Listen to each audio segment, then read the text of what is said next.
တိထားမိကြလားတခါလေကျွန်တော်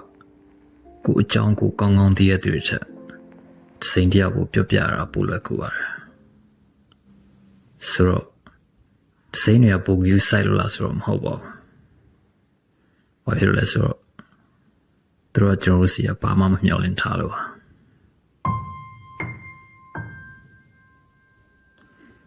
ဒါမဲ့ကျွန်တော်တို့ချစ်ခင်ရတဲ့လူတွေနဲ့ကြတော့မတူတော့ပြန်ပါဘူး။ဟာမသမိုင်းနေရှိတယ်။ကန္နာလေးရှိတယ်။ပြီးတော့သူတို့တည်ထားနေမိတာဖြစ်တဲ့ကျွန်တော်တို့ရဲ့ပုံစံ version ဆိုတာရှိတယ်။ဥပမာရှင်းချက်တဲ့စိတ်တကြံခိုင်းတယ်။ပျော်နေတတ်တယ်။ဘာဖြစ်ဖြစ်အဆင်ပြေတဲ့သူဆိုတာမျိုးတွေပေါ့ဗျာ။သူတို့ကခမအဲ့လိုဖြစ်သွားပြီဆိုတာနဲ့တပြိုင်နက်ငါအဆင်ပြေတော့ဘူးဆိုတဲ့စကားပြောခတ်သွားပါပြီပြီးတော့စိန်ကြောက်ကခမရဲ့တိတ်ကိုမသိပါဘူးသူတို့ကခမကိုမင်းအမြဲတမ်းတန်မာပါတယ်လို့လည်းမပြောသလိုသူတို့ကအကြံဉာဏ်တွေပေးပြီးလည်းမနှောက်ယှက်ကြပါဘူးသူတို့ကခမအရှင်ကဘယ်လိုလူမျိုးလဲဆိုတာကိုလည်းတတိမပေးသလိုမင်းအရင်ကဘယ်လိုလူမျိုးပါကွာဆိုပြီးလေ remind မလုပ်ပါဘူးသူတို့ကနားထောင်တတ်ပါပဲပြီးတော့ခါလေးရတော့ပဲကျွန်တော်တကယ်လိုအပ်နေတာပါ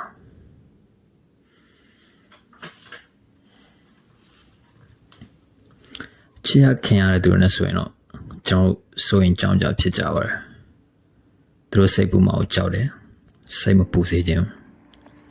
သူတို့စိတ်ပြတ်သွားမှကိုကြောက်တယ်စိတ်မပြတ်စေခြင်းကျွန်တော်တခါပြောပြီးရင်အရာအလုံးပြောင်းလဲသွားမှကိုကြောက်ကြပါတယ်ဆိုတော့ကျွန်တော်တို့တိတ်တိတ်ဆိတ်ဆိတ်ပဲနေလိုက်ကြပါတယ်ဒါပေမဲ့ဒီစိမ့်နေနေဆိုရင်တော့ဘာမှကွဲနိုင်ခြင်းမရှိပါဘူးဘာမှထိခိုက်စရာစိုးရင်စရာမလိုပါဘူးငါစိတ်ထဲရှိရတယ်ပြောလို့ရတယ်ရိုးသားသားပုံလည်းပြောလို့ရတယ်ဘာလို့ဆိုတော့သူတို့ခမနာထပ်သားကြမယ်ဆိုရင်တော့ကပါမပြတ်သွားပါဘူး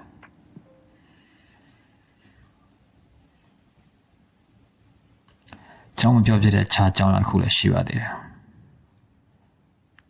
တရားကခမကိုချစ်ခင်နေဆိုရင်သူတို့ရဲ့ထင်မြင်တွေကရေးပါလာပါတယ်။သူတို့ရဲ့အမြင်တွေရေးပါလာတာနဲ့မျှသူတို့ရဲ့တုံ့ပြန်မှုကတိတ်ဆိတ်နေရတဲ့ပုံခံရခက်ပါတယ်။ပုံနာကျင်စေနိုင်ပါတယ်။ဒါကြောင့်ကျွန်တော်တို့ကပုံလုံးညုံတဲ့နေရာကိုရွှေ့ပါတယ်။ဟုတ်ပါတယ်။ဒီစိမ့်တွေအိမ်ပြောရညတယ်။စလိတ်တူတွေတလဲလဲတောင်းနေတဲ့ကြဲနေနဲ့ချက်တက်ပြီးတော့တစ်ခုခုနားထောင်နေရမျိုးလေးပေါ့ခုဒီစကားကိုနားထောင်ပြီဟုတ်တယ်အဲ့ဒါငါပဲလို့တွေးနေပြီဆိုရင်ကျွန်တော်ခမရတစ်ခုသိစေချင်တာခမရမညံ့ပါဘူးလွဲမှားနေရမျိုးလည်းမဟုတ်ပါဘူးခမရတို့အရေးပါတဲ့အကြောင်းအရာတစ်ခုကာကွယ်နေတာပါဒါပေမဲ့ဒီနေ့မှာတော့ရှိုးသားရလောက်အောင်လုံခြုံတယ်လို့ခံစားရတဲ့သူကိုခင်ဗျာရှာတွေ့မှာပါအဲ့ဒီတိုင်ရင်တော့ဒီမှာဟန်ဆောင်နေကြမလို့ပါဘူး